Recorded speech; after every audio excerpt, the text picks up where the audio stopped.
Modern retro, vintage modern, it doesn't matter what term you use. They all describe the same thing anyway, our current appetite for classic and iconic products, reissued and reinterpreted to fulfill our contemporary requirements and nostalgic needs.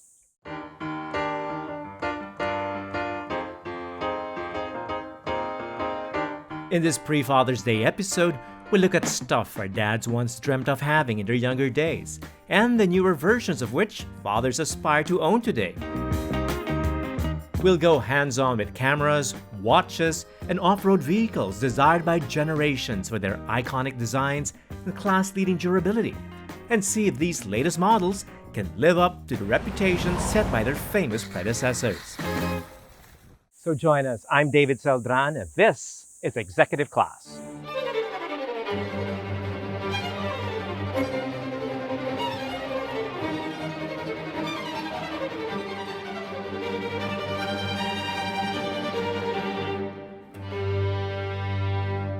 We may be fond of them, but not everything from our Father's Day would live up to modern standards and expectations. These analog or film cameras, for example, were state-of-the-art when I purchased them in the 80s and the 90s, but today they're nothing compared to the cameras you find in even the most basic smartphones. Not to mention the inconvenience of using rolls of film and waiting days, if not weeks, to have them developed and made into prints. Still, that hasn't stopped some from using analog cameras, many of whom, myself included, long for that characteristic look of film that digital images can't seem to simulate. Black and white images especially.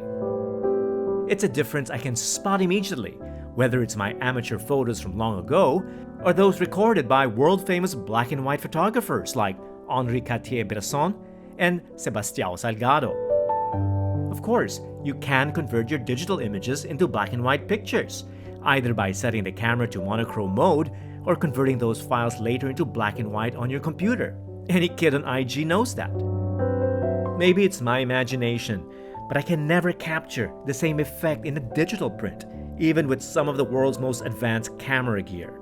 Which, though the results are pleasing, even dramatic, still can't capture that natural look of film I've been able to get from the analog cameras of yesteryear. Camera manufacturers, of course, are getting ever closer to recreating that elusive film look in their digital cameras. Fujifilm, for example, has in-camera settings that allow you to simulate the look of their popular black and white film stock. Now, I've been able to tweak this camera further to get the look of Kodak, Agfa, Ilford, and other film stock as well. Now, Leica, on the other hand, has a very different approach. They're able to produce images that look like they came out of an analog camera like this one. It's called the Leica monochrome camera, a digital rangefinder with a unique sensor dedicated purely to black and white photography. As in, it won't record color images. Take it or leave it. Though, if you ask me, I'd probably take it, if I can afford it. The new M10 monochrome arrived in Manila recently, and I was excited to see why some would spend over $10,000 for a camera that can't shoot in color. So here's the Leica M10 monochrome. Wow, okay. It's, when they say it's a pure camera, not just in terms of the photography, but the design in itself is so pure. It's like, it's just one block of metal. It's a marriage of art and engineering. It's just so simple. It's like, let me guess, there's even no flip screen, right? No. Leica isn't into, they're not into flip screens. No flip screen. Wow. Yep, that's the purity the German brand is known for. Just the essentials, no frills that clutter the camera. The M10 monochrome doesn't even have the iconic red dot and Leica logo on it. And yet, because the camera design has remained as close to the original for over a century, you'll know it's a Leica immediately. So, upwards of $500,000 pesos for the Leica M10 monochrome. What do you get with this camera? Well, for one, a whopping 41 megapixels, but without a color filter array. This one takes purely black and white photos, and black and white videos, of course. That's why it's called the monochrome. And that's just for the camera body. You'll also need a lens that's compatible, any one of Leica's legendary M-mount lenses preferably. Another unique feature of the camera is that you can only manually focus and use manual exposure in this camera. That's right, no automatic focusing and no automatic exposure. It's purely manual. Okay, so why would anyone blow all that money on a camera that makes you work so hard and won't even take colored pictures? To understand the reason, you need to talk to a black and white enthusiast like Raul Echivare to know why Leica sacrificed these basic features for image quality. Raul uses a previous generation Leica monochrome camera for most of his photography. For 80 or 90% of the camera users out there, it almost doesn't make sense to buy a dedicated black and white camera because you can do straight conversions anyway. But then there's the other 20%, or maybe even less, the crazy ones. And what do the crazy ones require? They want the tones. Like for example, for the M246, when they stripped out the Bayer filter from this one, it allowed the sensor to actually capture 16,000 plus tones of gray per pixel. You can't do that with the color camera. So if you want purity black and white, you have to take out the filter and so that you can get all those 16,000 shades. So if you were to dedicate that sensor to purely black and white, it would get in a lot more information. Yes. And since the latest M10 has almost double the megapixels of Raul's Leica, you could expect even better performance in low light, plus a lot more information captured in the highlights and shadows. Those micro gradations in tone that give black and white photos a more natural and three-dimensional quality compared to color files converted to monochrome. So, even if you're convinced that the Leica M10 monochrome is for you, you still have to think about investing in a proper lens. Now, a typical Leica rangefinder lens like the 35mm Summicron would cost around 200,000 pesos. But there's a more affordable alternative for black and white enthusiasts. And it's this camera over here, the Leica Q2 monochrome with a fixed lens. It's basically the same Q2 model I've used in a previous trip to Vietnam's highlands, but with Leica's monochrome sensor inside. Of course, it doesn't have the Leica M's iconic rangefinder design and analog user experience, but at 47 megapixels, the monochrome image size and quality should be about the same as the M10. Though with auto exposure, autofocus, and a macro lens function, it's the more versatile of the two. And if ever you can't get yourself to splurge on a dedicated black and white camera, Leica's latest M10R rangefinder will shoot in both color and black and white, like your dad's old cameras, just without the film. If the Leica M cameras had a counterpart in watches, my guess is it would be the Explorer series of Rolex. Like the Leica, the Explorer's pure design and straightforward functionality haven't changed much over the decades, and both are extremely robust. The Explorer was the first watch to make it to the summit of Everest. They both share a proud heritage and a loyal fan base, and yes, like the Leica, most owners never really take their Explorers to the extremes.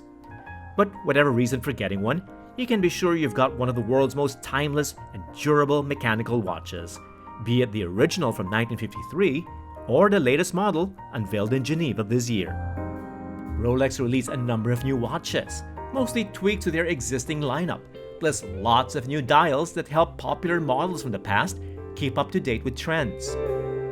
There's a new Daytona Cosmograph with a dial made from meteorite, new Oyster Datejust models with intricate palm and fluted motifs, plus a host of other pieces sporting new options in metals and bracelets. Evolution, not revolution. This is what clients love most about Rolex. Designs and technology that follow a deliberate, sometimes predictable path to perfection, which is what the Explorer series of 2021 best represents. Some people might think it's pretty small, but I think the new 36mm case of the Explorer 1 is absolutely perfect. In fact, it's the original size of the very first Explorer released in the 1950s. Because of its clean, pure black dial, it's so legible anyway.